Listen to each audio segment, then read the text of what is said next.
Hello friends, welcome back to Liz's Reading Corner, or welcome if you're new here. I'm Liz and I like books, and this is Bookmas Day 24. We are finally on the last day. I'm so glad this ended up being a bigger thing than I expected, and I don't know that I'll be doing it next year. 24 videos in 24 days, unless I pre-record a lot more videos and prepare for it just like a lot more than I did.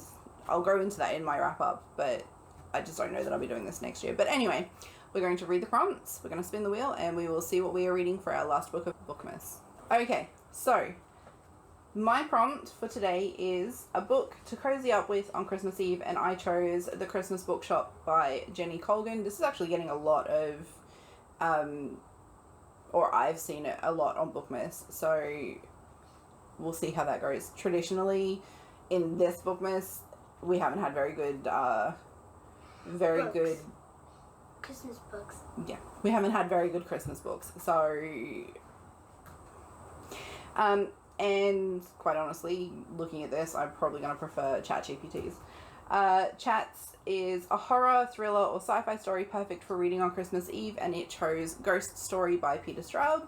So we will spin the wheel and see what it is that we are reading today.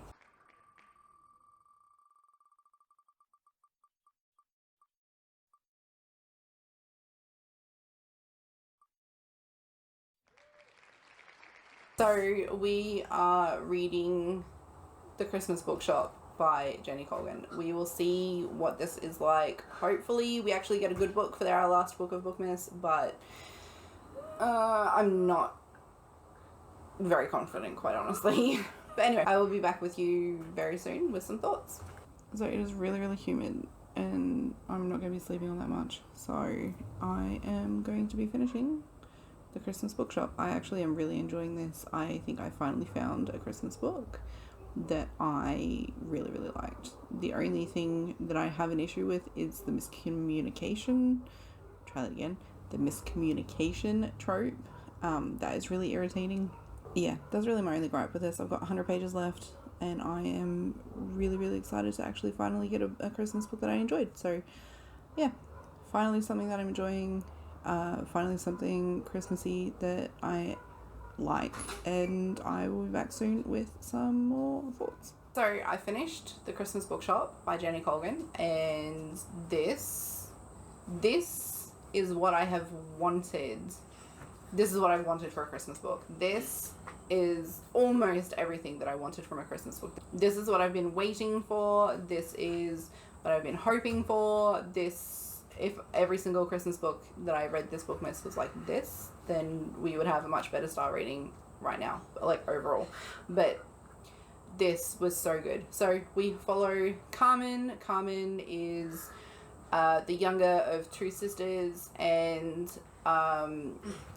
she is not living her best life. Basically, she lives in she works in this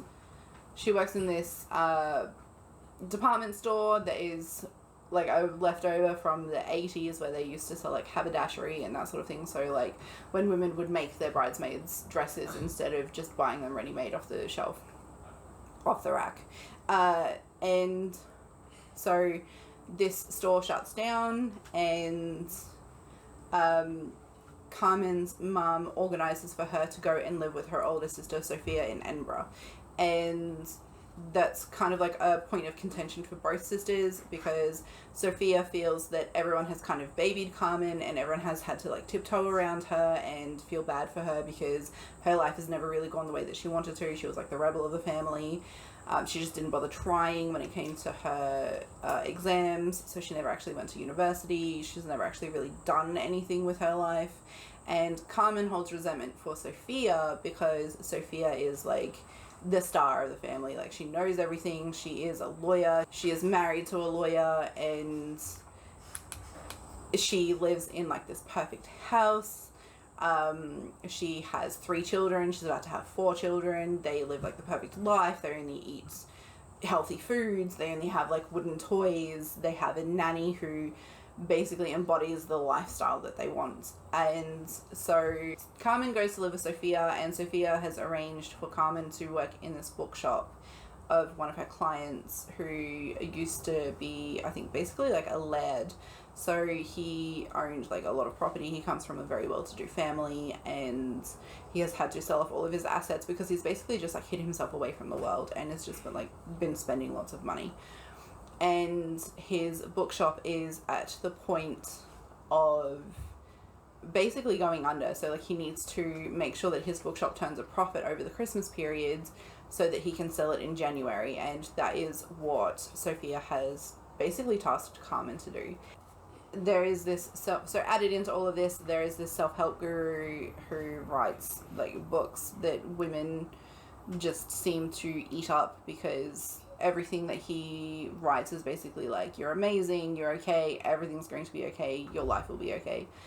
His name is Blair Fenning, I think it is. He is insufferable. I really didn't like him. And then there's basically like a love triangle in here, but it's more of like a subplot. Well, it's not even like a subplot. It's like another plot alongside the bookshop, basically. And then there is a university lecturer called OK, and I can't remember his last name.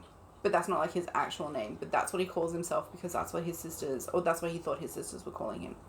And so, yeah, there's like this love triangle between them because Carmen thinks that she likes Blair, but she ends up finding out otherwise. She realizes quite early on how insufferable he is. And yeah, my biggest gripe with this book, like I can handle, because the romance in here is like very, very minimal. Until right at the end. And so my biggest issue with this book is just that there's a huge amount of miscommunication, and I can't stand miscommunication. Like, talk to your partner, talk to whoever it is, just talk to the people around you, because there's miscommunication between Carmen and Sophia, there's miscommunication between Carmen and Blair, and Carmen and OK, and yeah, there's just, it really frustrates me. And Skylar, who is the nanny, God, I dislike her immensely too, because she's like, we can't be eating sugar because sugar is poison, and we have to be doing yoga, and children can't have this, and children can't watch TV, and it really is insufferable. And you can really, really tell as a mother, someone who doesn't have children. So, yeah, I gave this 4 stars. I really, really actually quite enjoyed this, and I think that if you're looking for a good Christmas book, this is definitely it. Have you read this book? What did you think of it? What would you have chosen for the prompts? If you like what I do here, please like, share, and subscribe, and I will see you next time, now that Bookmas is over. Bye.